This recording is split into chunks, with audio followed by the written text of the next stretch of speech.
Netanyahu जो पिछले 11 दिनों से अपने आप को मजलूम दिखाने की कोशिश कर रहे हैं और ईरान के ज़रिए अगर किसी अस्पताल पर या किसी ऐसी बिल्डिंग पर, रहायशी बिल्डिंग पर अगर हमला किया जाता है तो वो मानवता की बात करते हैं, इंटरनेशनल लॉ की बात करते हैं, मानव अधिकार की बात करते हैं, यूनाइटेड नेशन की बात करते हैं। वही जालिम इजराइल जो छोटे छोटे बच्चों को उस वक्त मार रहा है, उस वक्त शहीद कर रहा है जब वो लाइन में लग करके अपने 2 महीने के भूख को और प्यास को बुझाना चाहते हैं, लाइन में लग करके वो खाना लेना चाहते हैं, लाइन में लग करके वो थोड़ा सा पानी पीना चाहते हैं, कोई मशरूब पीना चाहते हैं जिससे अपने हलक को वो तर कर सकें। और उसके बाद अमेरिका और इजराइल की जो फोर्सेस हैं वो उनको गोली का निशाना बनाती हैं, बंदूक का निशाना बनाती हैं। ऐसे में मानव अधिकार कहाँ चले जाते हैं? बच्चों और बूढ़ों को जिस तरह से घरों के अंदर बम बरसा करके मारा जा रहा है पिछले 1.5 साल के दरमियान, जब मानव अधिकार कहाँ चले जाते हैं? और जो चौंकाने वाली चीज़ सामने आई है वो ये है कि पिछले 11-12 महीने के अंदर भूखमरी का शिकार फिलिस्तीनी महिलाएं, बूढ़े, बुजुर्ग और बच्चे, आम नागरिक जब लाइन में लगते हैं अपनी भूख और प्यास को मिटाने के लिए, कुछ खाना जब बट रहा होता है कहीं पर, तो जब वो लाइन में लगते हैं तो उन्हें बंदूक का निशाना बनाया जाता है और ये संख्या तकरीबन 500 पहुंच गई है मरने वालों की। चौंकाने वाली बात है। एक तरफ तो भुखमरी, दूसरी तरफ अगर उस भुखमरी के लिए कोई कैंप लगाया जाता है, पूरी दुनिया से कोई इमदाद वहां पर पहुंचती है, मदद पहुंचती है यूनाइटेड नेशन के जरिए, और लाइन में लग करके ये भूखे प्यासे लोग अपनी जब भूख और प्यास मिटाना चाहते हैं, थोड़ा सा खाना या पानी लेना चाहते हैं, तो उनके ऊपर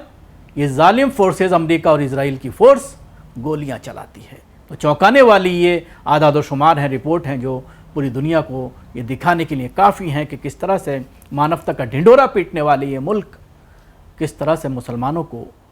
अपनी गोली का निशाना बनाते हैं, भूखे प्यासे बच्चों को, महिलाओं को और औरतों को। गाजा वेस्ट बैंक में संयुक्त राष्ट्र की मानवतावादी एजेंसी के प्रमुख ने कहा है कि इजरायली बलों द्वारा भोजन लेने के लिए इकट्ठा हुई भीड़ पर गोलीबारी करने का एक डरावना पैटर्न शुरू किया गया है।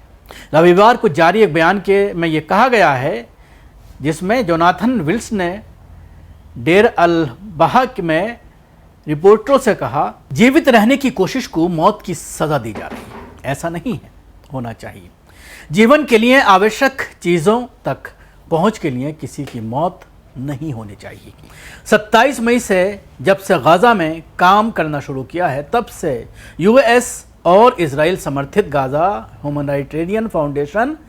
जीएचएफ में भोजन प्राप्त करने की कोशिश करते समय 450 से अधिक फिलिस्तीनी मारे गए हैं और 3500 से अधिक घायल हुए हैं। बचे हुए लोगों ने बताया है कि उन्हें गोलीबारी